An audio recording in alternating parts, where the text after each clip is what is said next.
On Point is brought to you by National Baking Company.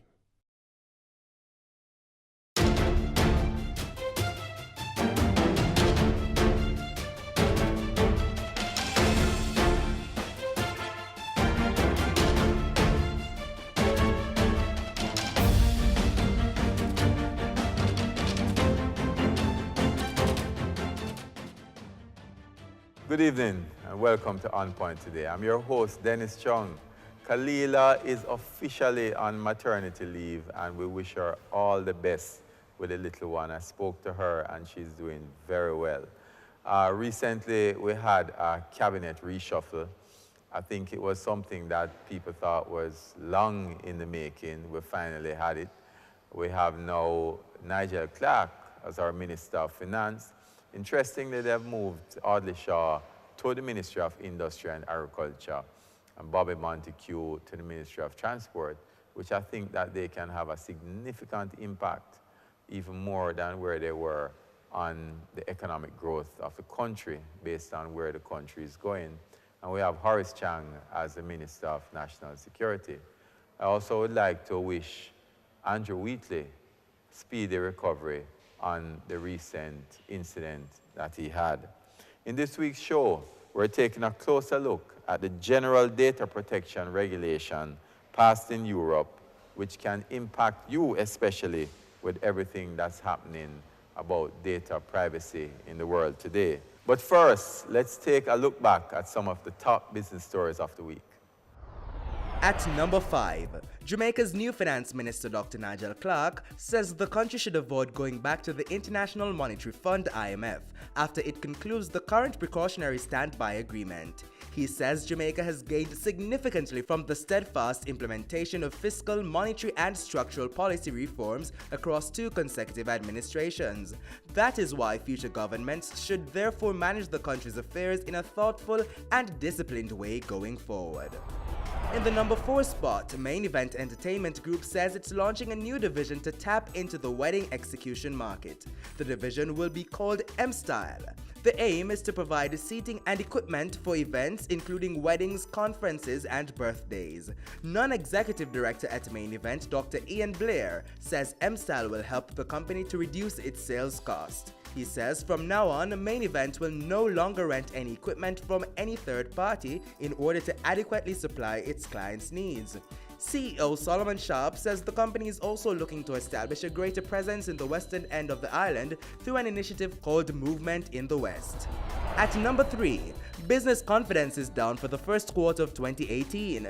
Businesses aren't as optimistic this year as they were in previous years. However, the lack of confidence hasn't affected investment plans, which continue to come in. On the other hand, consumers are more optimistic about Jamaica's economic prospects, with most Jamaicans believing that the government's efforts to create more jobs will redound to their benefit. At number 2, Carnival brought in record numbers of revelers and tourists. More than 50,000 tourists arrived on the island last week, representing a 14% increase over last year, and the strongest week of arrivals since the start of this year. Kingston recorded over 9,000 visitors, an increase of 22.8% over 2017 figures for Carnival patrons. The week of festivities culminated with the massive road march, and Tourism Minister Edmund Bartlett says this proved that Carnival in Jamaica continues to be a marketable product on the calendar of events, attracting thousands of visitors to the island. And occupying the number 1 spot this week is Facebook CEO Mark Zuckerberg's testimony before the US Congress in the wake of the Cambridge Analytica data breach scandal. He faced members of the House's Energy and Commerce Committee over 2 days. During the testimony, lawmakers pressed Zuckerberg on drug sales on Facebook, the Cambridge Analytica scandal, censoring conservative voices, and self-regulation. Multiple legislators also raised the prospect that Facebook's data policies with third-party apps violated a 2011 agreement with the Federal Trade Commission (FTC) after a prior privacy complaint. If so, Facebook could be subject to hefty fines. The FTC confirmed last month that it's investigating Facebook. When we come back, the implications of the EU data protection regulations just recently passed. That and more after the break.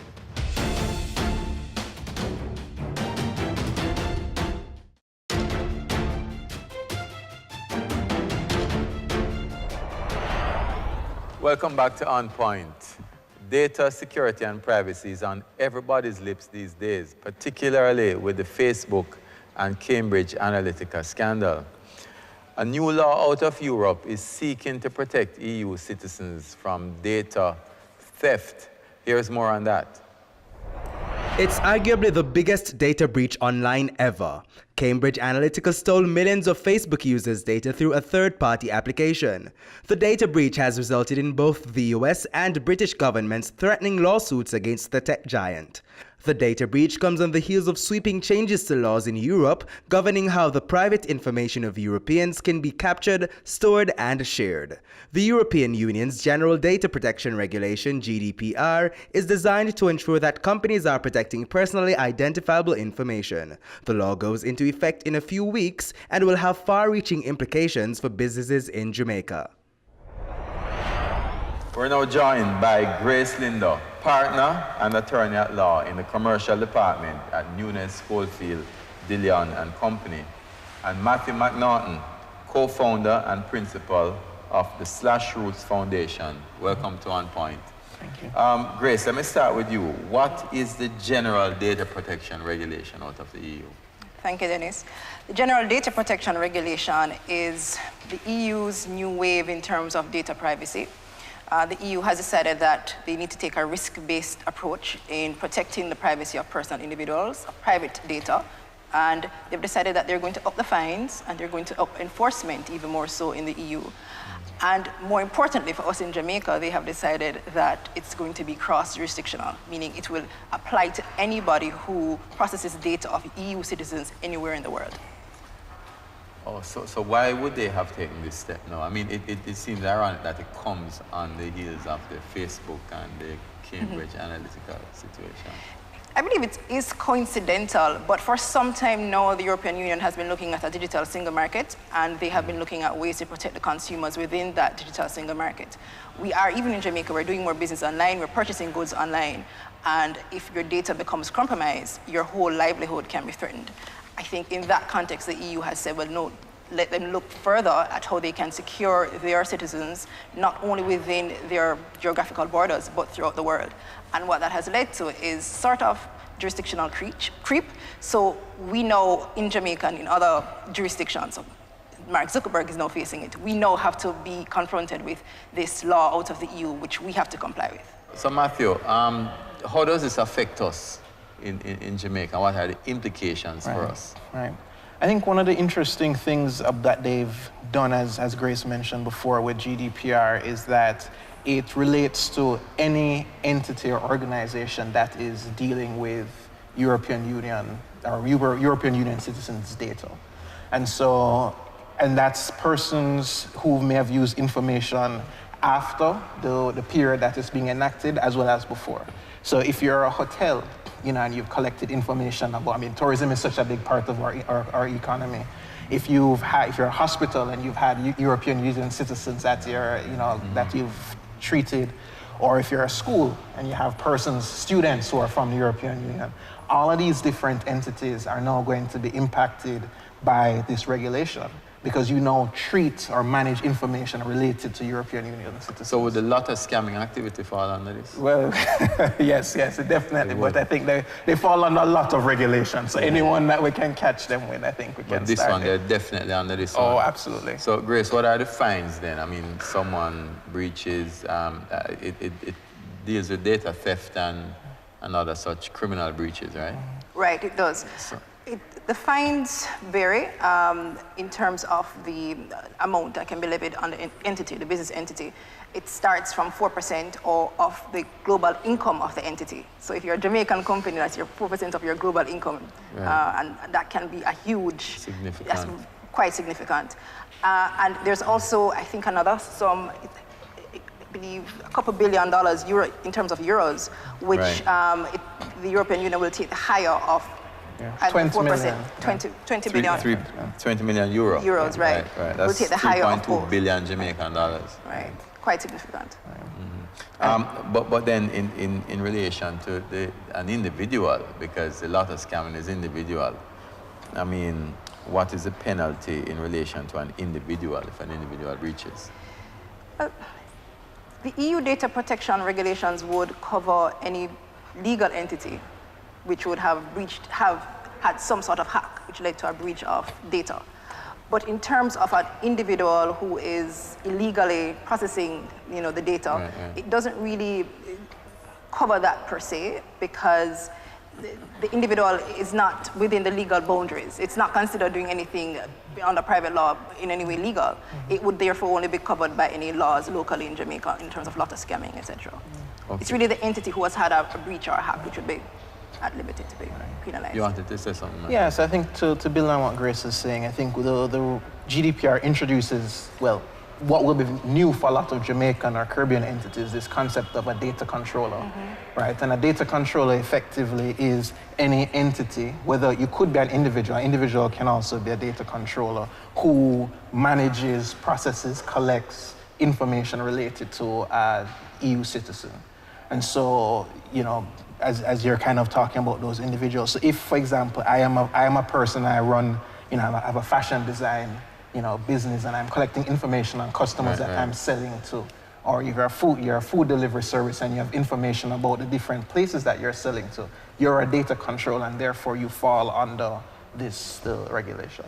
So, I mean, this new act now is going to drive up the cost of business from the point of view of IT security. And in particular, it's going to affect a lot of small businesses. It's going to make it more difficult for businesses to get into the European market. Right, correct. And I think for us in Jamaica, even with our bill, which is before our House of Parliament, we're concerned about compliance by smaller companies, because the current bill says you need to have a compliance officer. And we've all been there in terms of KYC information from the banks. It's a similar regime, and we've seen how that can be quite onerous for some institutions. It will be hard for smaller companies to comply. So Matthew, aren't all of these regulations and new legislation being put in place working against SME development?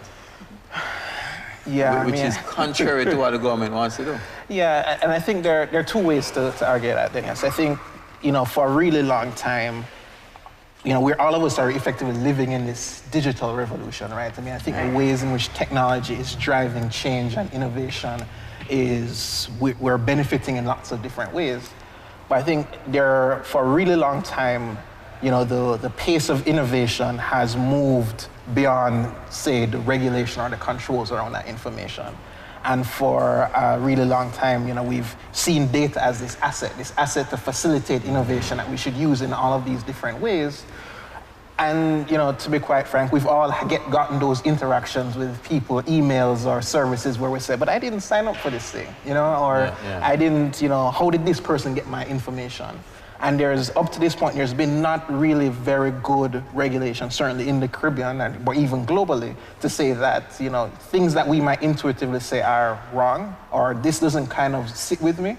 There's not really been good regulation to say, well, these things should not be done. And I think that's part of what, we all have this right to privacy, but how does that get operationalized? Yeah, well, I mean, I think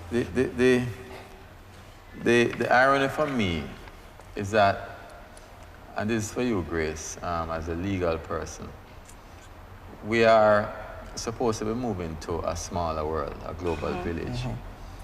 We're supposed to be moving to a world where there are more opportunities available and anyone can go and compete online. But with all of this legislation coming, is there any provision to deal with SMEs? Because that for me is a big concern. The costs for operating businesses are rising significantly. Is our government doing anything to deal with that situation? Well, it's funny that you say that, Dennis, because when the government laid the bill in the House, I remember the minister saying that he wants to increase consumer confidence of doing business online. And I think for me, when I weigh the balance, that's where I think it wins out. We need to get more people online so that we can move people developmentally. We can have people doing business online, because that means more people can do transactions faster. And the only way to get confidence going is to have their privacy rights respected and to make sure that they are always sure that their identities are kept secure. And so for me, once a consumer's rights are kept at the forefront, then it's a win. Yeah, but then it is pushing greater and greater costs onto small businesses. It is, and that for me is a contradiction, because we're supposed to be driving SME development. SMEs, we know, is the way to drive economies from the grassroots up. So isn't it making it more difficult for them? And that's a concern. Right. I think some groups which have made presentations before the Joint Select Committee have decided that they're going to come up with a lobby in terms of having specific regulations for different types of companies and different types of businesses. I think that's the way to go. I hope that the government will take it into consideration, because that may be where we get the SME protection in. When is the Data Protection Act supposed to be passed? Well, we don't know. It's still before the House. It's still being discussed and debated. I suspect it will be passed in a few months. So, Matthew, how do we weigh this need for protection and privacy against the business side of it then? Because I don't know. It seems as if we're killing businesses with all these things, although they're necessary. Yeah. No, I agree, and I think when I've had conversations around the bill, oftentimes I start with talking about the rights, right? And then people get very excited. They say, yeah, I'm pro these things. But then you say, well, rights come with obligations, and if I'm going to know if these are rights we're saying that are important to us, that now means that all of us have to respect those rights. I think, as Grace had mentioned before, we do have to figure out what is going to be the middle ground for us, not just in many ways for businesses, but also, if you think about the Jamaican population, we also have communities with a lot of different levels of digital literacy.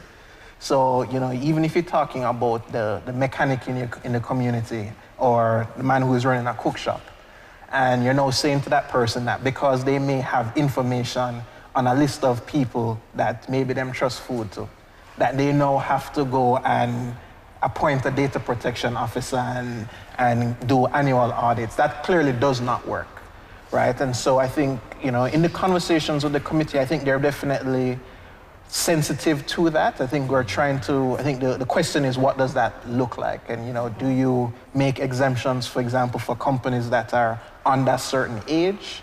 And there are certain things that are already within the law that But then even a company that just started can fall under the GDPR, right? And our local data protection laws. I think for me, the middle ground may be to look at the type of data. So you have small companies, big companies, which may deal with sensitive data. For instance, health information, that's particularly sensitive. Right. Banking information.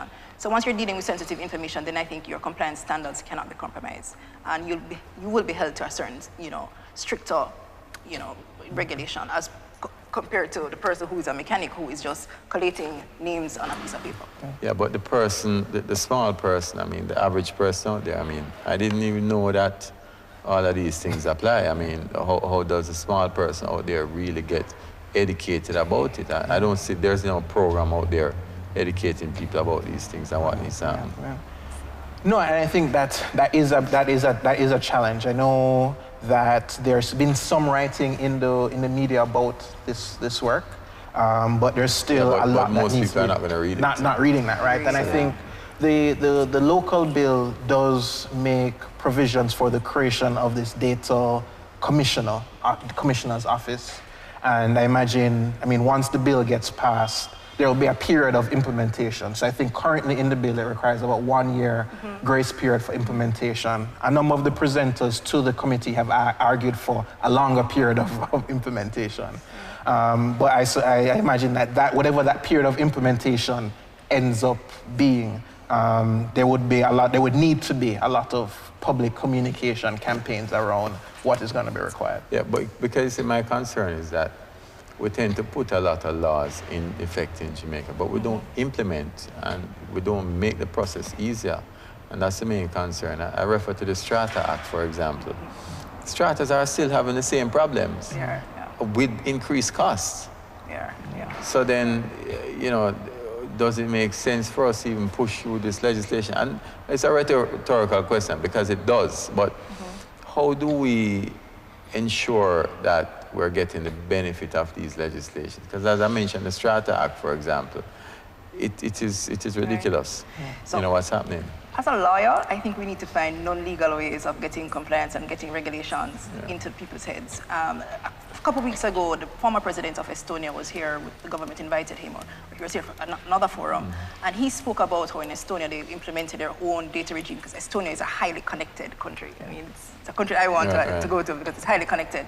But you use other socioeconomic methods to get people to comply, and we need to start thinking about that, not just putting something down at Gardner House, but making sure that we encourage people to do the right thing. And there are other methods out there which people are using. I mean, there's an author, he's written a book on nudge. I've forgotten the name of the author right now.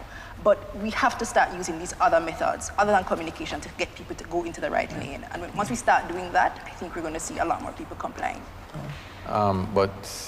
You know, I hear that. It's a conversation we've heard many times. You know, in the meantime, what do we do? I mean, we have this Data Protection Act coming. I don't think we're piloting it through correctly. Right? There's a lot of concerns about it. There was even the concern about it in relation to something else was passed the other day. The NIDS thing, right? So the concern is always, you know, the effectiveness of our laws, right? And then with the data protection, and NIDS is another thing, because data protection not passed or enforced properly, it could affect us in terms of NIDS. Right. And people's fears could be realized. Yeah, I think what's, you know, kind of, and I remember a lot of the pushback at the time was that, you know, the Data Protection Act should have happened before NIDS and that sort of thing. And so I suppose a good way of thinking about it is that in many ways the Data Protection Act, when it passes, will be the framework in which NIDS will operate, right? So it's almost, so that this thing is going to set the context. And then what ultimately, how people can use and interact with, for example, the information that will be stored within NIDS will have to align with this framework. Because I remember, I think even the NIDS team also did a presentation on this, because they're saying like, hey, you know, this thing is going to affect the implementation of NIDS. Here is our feedback around this bill. And here's things that we've been saying to people over the last few months in relation to NIDS that this doesn't necessarily account for or isn't compatible with. Right. I hope throughout this entire process, Jamaicans will realize that you're agents in respect of your data.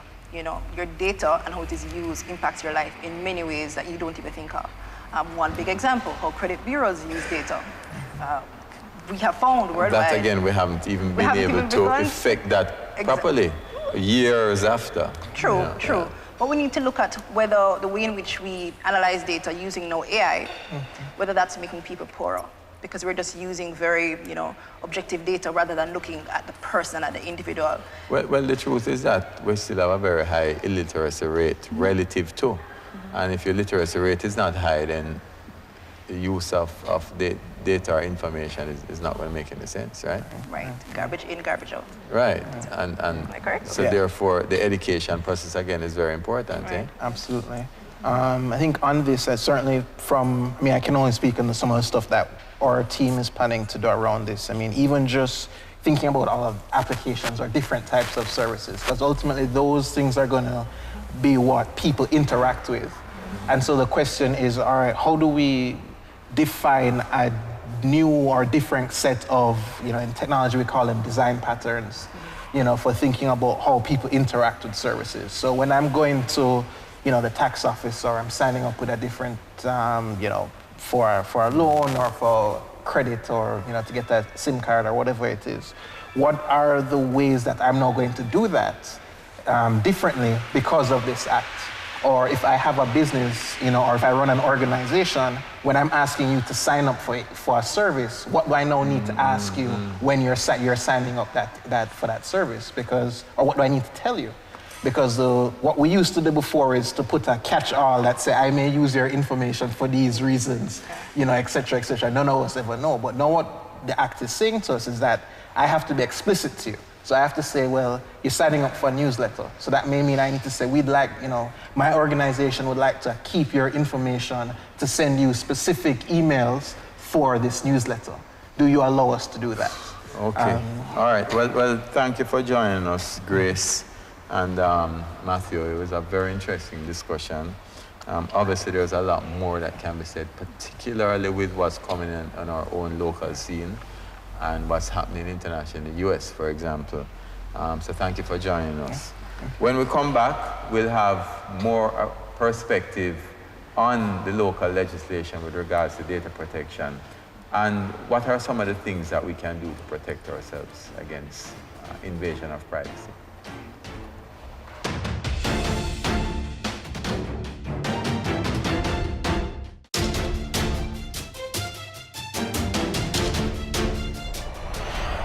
Welcome back to On Point. We're joined now by Andrew Nooks, Director of Information Security at Simtai Consulting Limited, and Dwayne Brown, Senior Manager of Cybersecurity at the Jamaica National Group.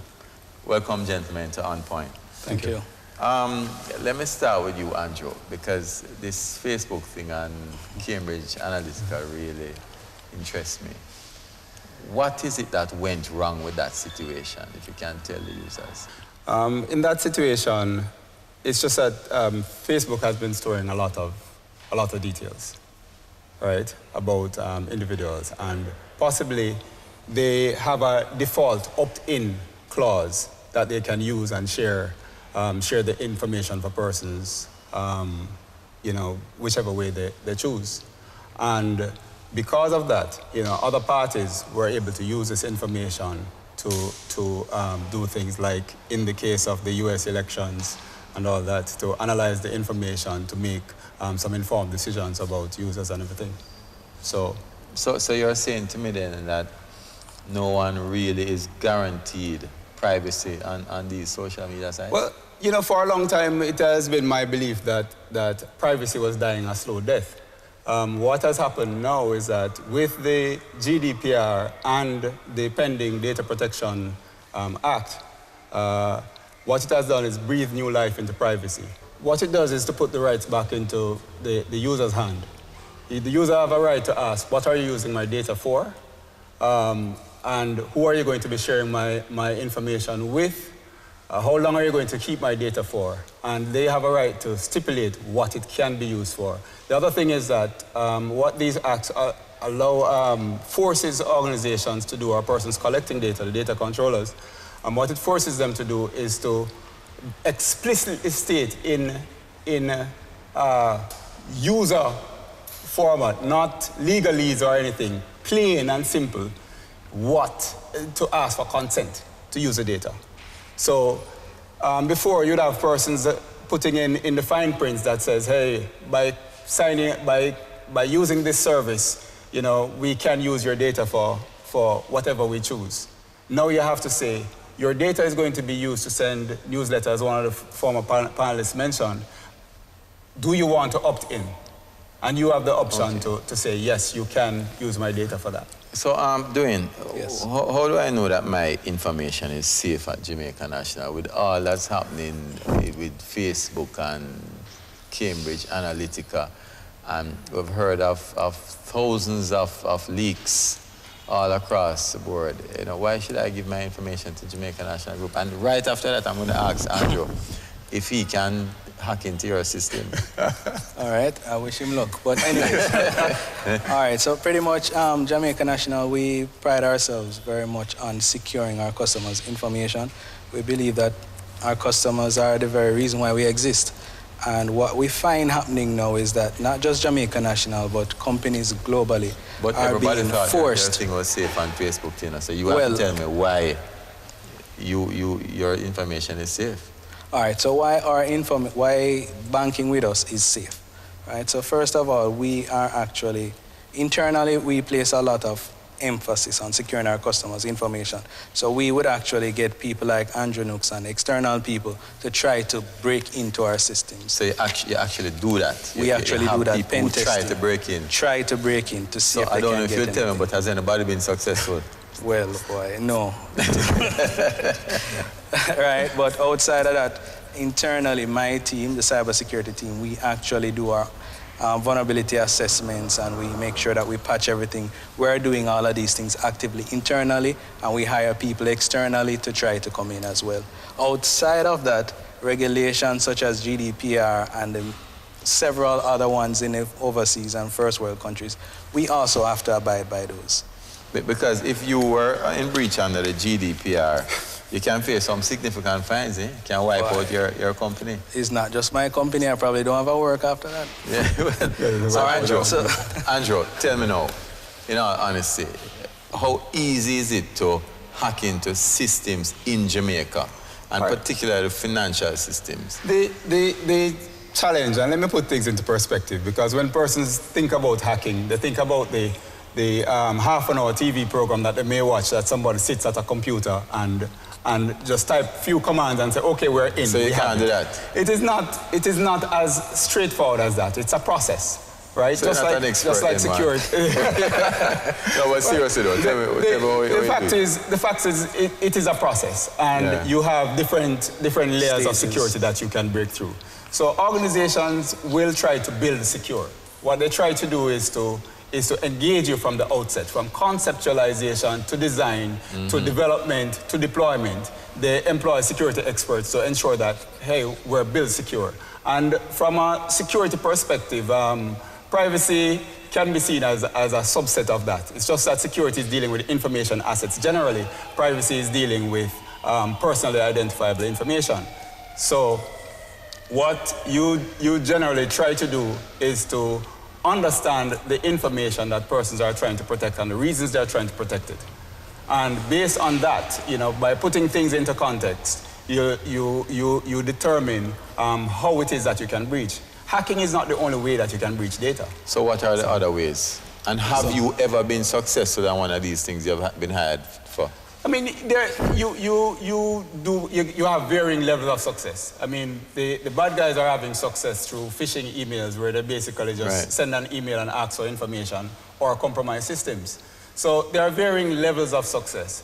But one of the things that you try to identify when you look at systems are not just whether or not you are successful, but what are some of the pain points, what are some of the control weaknesses that could lead to a successful attack. Because believe it or believe it not, us as consultants, we also have a responsibility under data protection legislation. We also have, can be culpable under the cybercrimes legislation. So we have to have clearly defined scope as to what we can assess and what we can disclose. So even with getting permission from an organization to look at their data and to attempt, as Dwayne mentioned, to hack into their systems, there are rules of engagement. It's a process. Yeah, and it is a process. You have to do reconnaissance. You have to start putting the information together. But from our perspective, we do it in the context of the business. So you might go in and you might find some information about an entity, and you figure, yeah, we have hacked into the entity. But then in the grand scheme of things, that is just an informational thing to the entity. It may seem like big to us because we got... So you have different layers of security depending on the sensitivity of the data. And what we encourage persons to do is to implement layers, to put in a defense in-depth strategy. So you're not looking for a catch-all. Gone are the days where you put in like a firewall and you say, hey, we're secure, we do have a firewall, nobody can come in. Now, the major concern is not whether or not people can come in, is whether or not unauthorized data is leaving your organization. Right. And that is where GDPR and the Privacy Act is going to be big, because once you have collected persons' information, you have to be able to give account to what is leaving your organization or what. And exfiltration is the biggest thing. Persons are trying to get in, yes, but why are they trying to get in? They're trying to get in because they want to get your data information out. Yeah. And so a lot of attention has been placed to let us stop persons from getting in. But in a lot of cases, persons are already in. You mentioned lotto scam earlier, and the lotto scam is fueled by information. And some of that so there's always someone inside also. And there is a stronger possibility that someone on the inside is also aiding and abetting whatever is happening on the outside. So how do you protect against that, Dwayne? Because, I mean, I understand that. I mean, a lot of the fraud that takes place is because of collusion with people inside, the necessity. So, and that's part of your cybersecurity strategy. It's part of the strategy, part of the cybersecurity program as well. So there are actually tools that we would utilize to try to identify when certain information is being sent outside of the network. But generally, insider threats are typically a bit challenging to detect generally, but we do try, as I So you said have before. a bigger threat from insiders than outsiders, you're saying? Potentially, yes. Right? So insider threats potentially can be damaging, but again, we mitigate that by actually restricting what the persons can do, and we also monitor what is going out as well. But that, for me, can be more easily compromised. A lot more emphasis, I should say, is always placed on things like the firewalls and things to prevent people from coming in, isn't there? Not in our context, no. That is a long time ago. So what happens now then, so that people can hear and so feel secure? First of all, what happens now is initially there is a very rigorous security awareness program, right? We make sure that our users are aware of the trends and the different mediums hackers can use, some non-technical approaches. Something simple as not discarding of personal information properly, throwing it in the bin. A guy goes around the back and just pulls out the So you're saying then information. that a significant amount of the breaches occur from carelessness on the part of customers or individuals? On the part of customers? Yeah, like not securing their passwords and that sort of thing. That does properly. happen from time to time. One of the easiest, I think they said one of the most common password in the United States was like password 123. Yeah.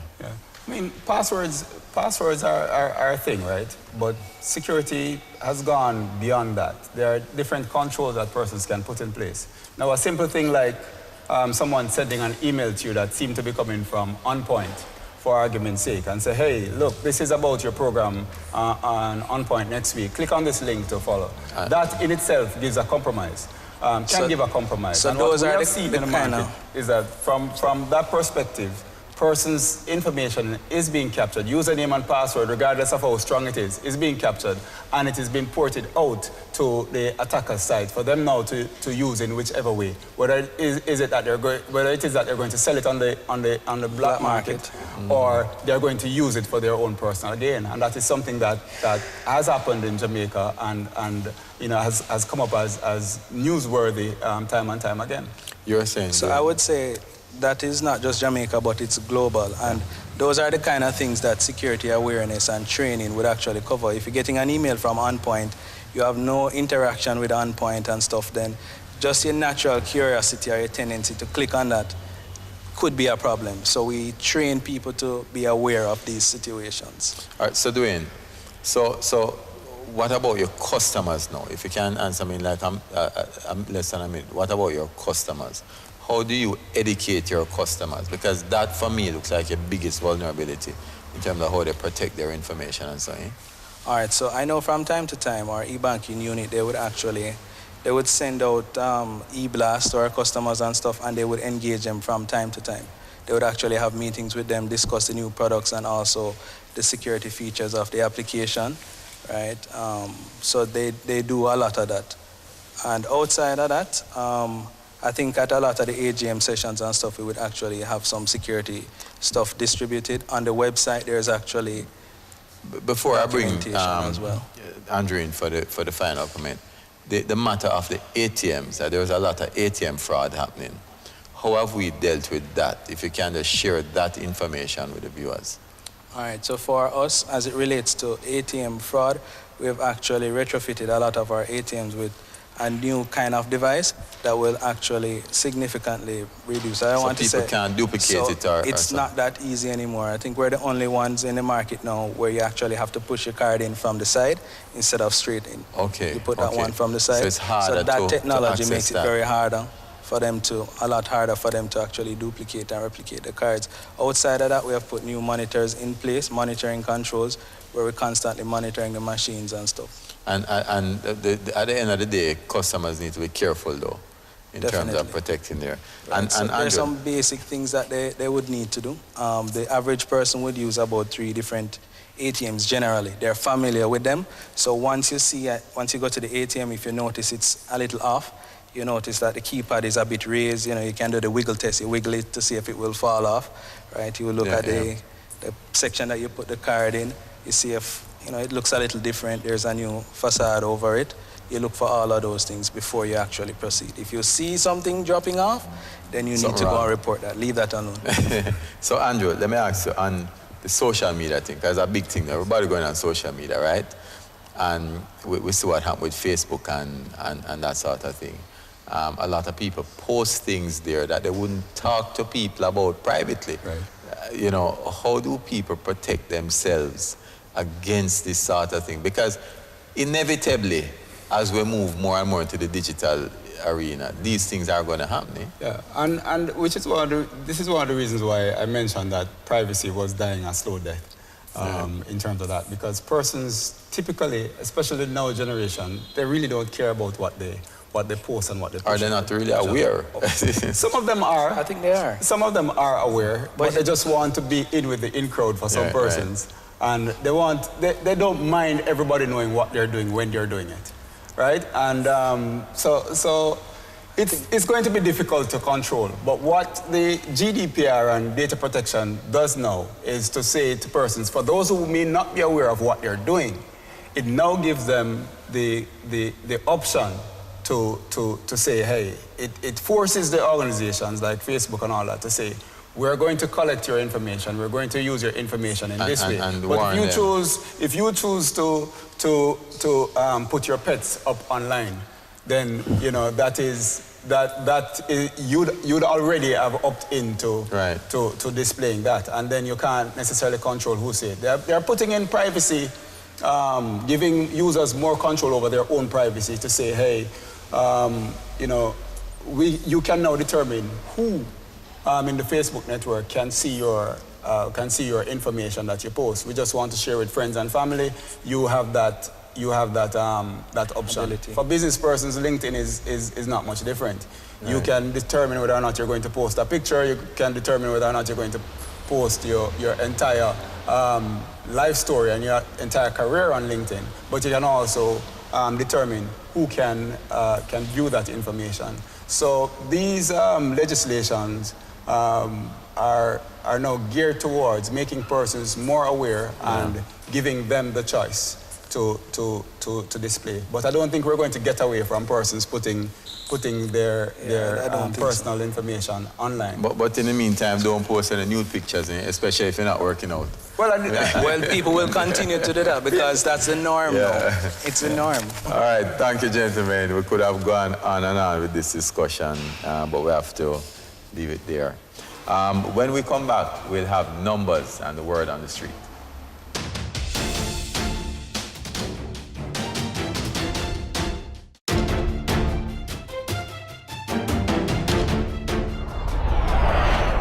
Welcome back to On Point. The Cambridge Analytica scandal rocked Facebook to the core and showed just how easy it is to access your personal data online. So how far-reaching was the breach? Here are the numbers on that. Facebook estimates that the data of up to 87 million people worldwide were improperly shared with the political consultancy Cambridge Analytica. Just over 16 million of the total number of users affected are thought to be from countries outside of the US. The BBC has been told that about 1.1 million of them are UK-based. The data breach started with some 305,000 Facebook users who installed the This Is Your Digital Life quiz. The quiz made the data harvesting possible. About 97% of the installations occurred within the US.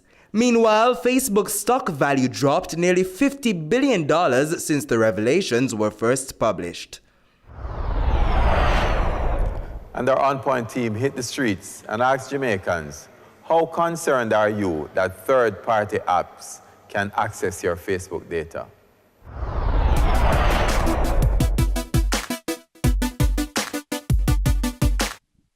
First, from the instant you put information out there, it's no longer yours. So any information I put out there is somewhat voluntary. So you don't really put out information that you don't want others to see because everybody's going to see it. Well, that shouldn't be, because for third party having access to Facebook, your information will be vulnerable, right? If you have any privacy that you want to hide from other applications, from other people, they'll have all your info on you. From a technological standpoint, I kind of understand that because they need to optimize certain stuff to be able to give us a better user interface or a better user accessibility. So I guess it's okay in some sense. I'm not very comfortable with that on the basis that, there are some data that you may not want to share readily.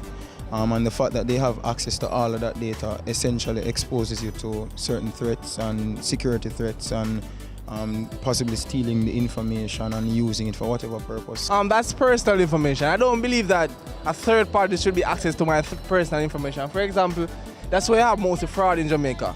Because we're not sure if their information is even secure to the public, by the way. We're not even sure about that.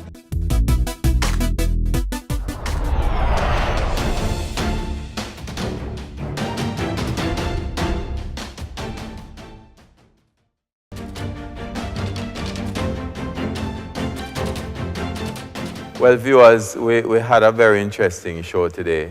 We know what's happening internationally with Facebook and Cambridge Analytica, the millions, the tens of millions of personal data that has been invaded and used in a manner in which they never even knew was being used. So we're living in a world today where your data is not that secure, apparently. And as the guest said previously, there's an end to privacy in the world today. That is something that we've all known about for a while. The question is, how prepared are we in Jamaica? How prepared are you? What is happening with the Data Protection Act? Are we robust enough in terms of the protection for data privacy? Are we robust enough in terms of protecting people, educating people on it? Are we robust in terms of what is happening internally in companies, in corporate Jamaica? I don't think, from my point of view, not too many companies or not a lot of companies place enough emphasis on the security of their data.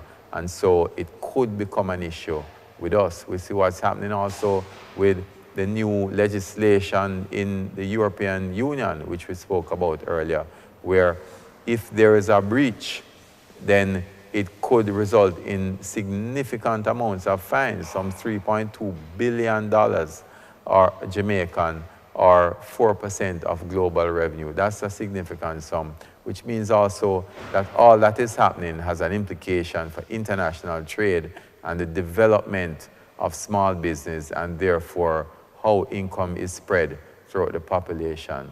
These are some of the interesting things that we have to discuss in the future, that we have to be aware of, that our legislators and our policymakers need to take a look at, because where the world is going, we cannot escape the online data, we cannot escape online access and the means of doing business. So what we have to do is prepare ourselves and take steps to prevent anything from happening, anything untoward that could wipe out our companies, apparently, based on the new legislation in the EU. Well, that's our show today. Thanks to our production team, of course, our sponsors, and for you for joining us today. Thanks for joining us on this episode of On Point. I'm Dennis Chung. Until next week.